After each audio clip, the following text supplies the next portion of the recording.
Dire man gani ko maniguang. Dire na lang. Ayan, hello, mga kapilyang Inday ug Dodong natin dyan. Kamusta naman kayong lahat? Inday Grace here and welcome back to my channel.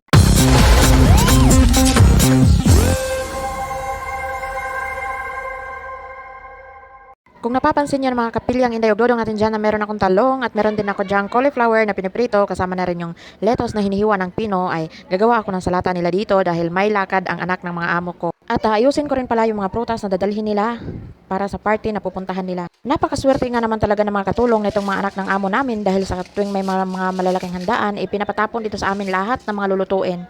Ayan, dagdag project mga kapilyang. Paano ba yan kasi merong may lakad yung mga anak ng amo namin at ayun na nga, nandito sa amin lahat ng gagawin. So ito yung mga prutas na gagawin ko rin, i-design ko dyan. Pero kapag nagmamadali talagang nawala yung utak ko sa linya, hindi ko na alam kung paano ang gagawin ko. At huwag nyo na po palang pansinin mga kapilyang Inday ug Dodong natin dyan na sobrang ingay dito dahil alam nyo na, Webes ngayon, bukas yung premiere at syempre, nagmamadali na. Sabi ko nga sa inyo, pag nakalista na tayo sa premiere na yun, kailangan na natin magmadaling mag-edit. So kahit nandito ako sa kusina, ay nagvo-voice over ako.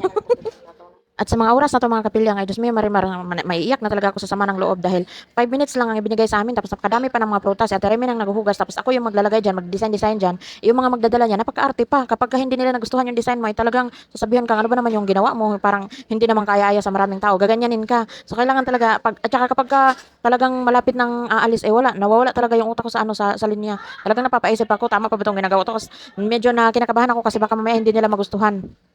Dagdag pang nakakataranta mga kapilyang Inday ug Dodong natin dyan yung magagawa ka tapos maya-maya wala pang 5 segundo tawag na ng tawag kung tapos na ba kasi hindi sila dito nakatira nasa ibang bahay na sila tapos dadaanan lang nilang lahat to itinawag lang to namili lang sila ng mga gagamitin ipinadala dito tapos kami na yung naggagawa dito ano kaya ginagawa ng mga katulong nila ngayon Diyos may marimar. Alam niyo mga kapilyang Inday ug Dodong natin dyan, ako wala talaga akong problema utusan basta aga-agahan lang at saka hindi yung parang ganito na kung kailan oras na saka ka mag-uutos tapos napaka-komplikado pa ng utos. Bakit nasasabi kong napaka-komplikado? Diyos mo, marimar, hindi ako marunong mag-arrange sa mga ganito. Lahat ng ginagawa ko dito mga pachamba lang to. Pero wag kayo mga kapilyang, kung di ko pa tinikman yung grapes, hindi ko malalaman na ganito pala ako kaganda. Resulta mga kapilyang ng ginawa kong prutas ay di, syempre, binidyohan ko muna tapos sinin ko sa kanila. Pero wala na silang magagawa. Yung galit nila hanggang galit na lang yun kung magagalit man sila. Sabi nila, okay daw, maganda, char. Syempre, nasa labas na sila, wala nang oras. At wala na nga silang ibang choice mga kapilyang kung hindi magandahan dyan. Kaysa naman matagalan pa sila kakaantay kapag inulit ko pa yan. Hindi ko na rin pala na-videohan yung ginawa kong salata dahil pinalabas ko na siya kay Ate Remy. Dahil nandun na yung mga may-ari nito na sa labas na sa kotse na nag-aantay na lang sila. At tawag na rin sila ng tawag sa amin dito. Hindi dahil sobrang napakalakas ng ulan dito. At saka ito naman sobrang mabigat din to. Kaya dalaw kami ni Ate Remy mabat dito. Pero meron pa kami mga ilalabas na mga sweets at mga kung anong dala-dala nila na nasa ref pa nakalagay. Ayun, buti na nga lang mga kapilyang at tapos kami doon sa kusina. Dito na ako ngayon sa sala dahil paplantsahin ko na itong takip ng ulo ni tatay. Dahil nga tanghali pa lang nagsabi na si tatay sa akin na plantsahin ko dong mabuti dahil atin dyan ng kasalan ngayong gabi. Pero yun nga lang, nakabara ako doon sa kusina dahil nakikisabay din naman itong mga anak ano dahil pupunta sila ng party nga. So ayun, nakabara ako doon at ngayon natapos na buti na nga lang hindi siya alis mga kapilyang ng maaga dahil magsisigaw pa yan siya sa simbahan ng ng para sigaw ng hapunan sa hapunan mga alas 7 mga ganyan sisigaw na yan si tatay doon sa simbahan. So minsan makakaalis yun na ng gabi.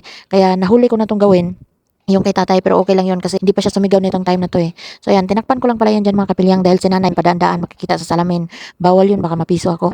Ayan, sobrang minamadali ko na nga 'tong mga kapilyang dahil nga pagkatapos nito, meron pa akong kasunod na gagawin. Yung susunod na gagawin ko mga kapilyang ay yung pajama ni tatay na bagong bili ay puputulan ko at tatahiin kasi sobrang haba sa kay tatay yun. Hindi ko alam kung si tatay bang bumili or binili ng mga anak niya kasi hindi talaga alam yung size ni tatay. Sobrang laki talaga, sobrang haba na sobrang taba. Kaya pinapa-adjustan ni tatay sa akin. Nakiusap siya sa mga anak niya, nasabihan daw ako na putulan yung natahiin kasi sobrang laki daw talaga sa kanya. Kaya sinabihan ako ng mga anak niya. Nung nakita ko naman ngayon, kasi bago ko umpisahan 'tong pinaplantsa ko, tinignan ko muna, sobrang laki naman talaga pala kay tatay. Sobrang haba kaysa sa mga doon sa mga ginagamit ni tatay na araw-araw kong pinaplantsa. Ayan, kung nakikita niyo naman din ngayon mga kapilya, ngayon sobrang feeling po ng ng mananahi na 'to. Diyos mio marimar, madala pang roller at saka lapis kay magsukat-sukat man. Sinukat ko lang kasi doon sa mga luma ni tatay ng mga pajama para magpantay. Feeling 'di ba, oh, parang magsusulat lang sa sa Manila paper, char. So ayan, ginuhit-guhitan ko 'yan kaya para magpantay 'di ba? Hindi naman talaga tayo mananahi. Talagang ginawa na lang nila ako ditong mananahi. At habang magtatahi ako dito mga kapilyang, ayun, nakasalang na rin pala ako doon sa kusina kanina ng ng macaroni. Bago ko inumpisan yung pagtatahi mga kapilyang, yung pagdo-drawing-drawing pala. Bago ko inumpisan mga kapilyang, nagsalang muna ako ng macaroni dahil yun din naman yung hapunan ni nanay ngayon dahil siya nga lang mag-isa. Bibilisan ko rin 'to mga kapilyang dahil pagkatapos ko nito pakakainin ko si nanay tapos magtatambay na kami doon sa kwarto dahil hindi ko na pinanay dahil nga walang ang tao dito kami lang dalawa si Ate Remy aakyat na rin yun after niya doon maglinis sa kusina. So kami lang ni nanay, ganun talaga ang routine ko kapag walang tao dito, aalis silang lahat. Kailangan kami ni nanay, nandun lang kami sa kwarto. Kasi para hindi si nanay maglakad-lakad, minsan natutumba na siya. Ayun, bibilisan ko lang din dito. Ngayon, masasabi ko lang din talaga no na kapag gusto mong mag-abroad at lalong-lalo na kung dito ka sa Saudi, ready mo na yung sarili mo. Siguro naman, siguro kapag bago ka talagang mahirapan ka. Ganyan din naman ako nung bago ako eh. Sobrang hirap na hirap. Ngayon wala. Sisiw na lang sa akin to. Kahit paakyatin pa kami ni tayo ng pader, nakakaya na namin. Wala na, lumilipad na yun. Minsan lumilipad yung espiritu, char. Pero madalas talaga napapalipad na kami ng ano ng mga matataang ding nagiging Spider-Man. Habang tumatagal kami dito sa trabaho namin mga kapilyang, wala na.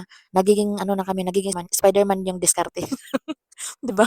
Kapag bago ka kasi takot na takot ka eh. Wala na ngayon eh. Sisiw na lang talaga sa amin. Tapos kapag bago ka, lahat ng mga trabaho kahit tapos na uulit-ulit na.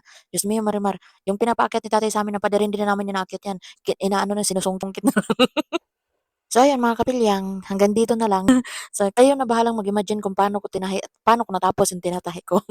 Paano ko napakain si nanay at paano ako nakapagpahinga, char. Thank you for watching mga kapilyang Inday ug Dodong natin dyan. Don't forget to like, share, comment, and subscribe kay Inday Grace Vlog. Ganun na rin po sana sa ating Facebook page na Inday Grace Vlog din po. Thank you for watching. Bye! See you sa next video!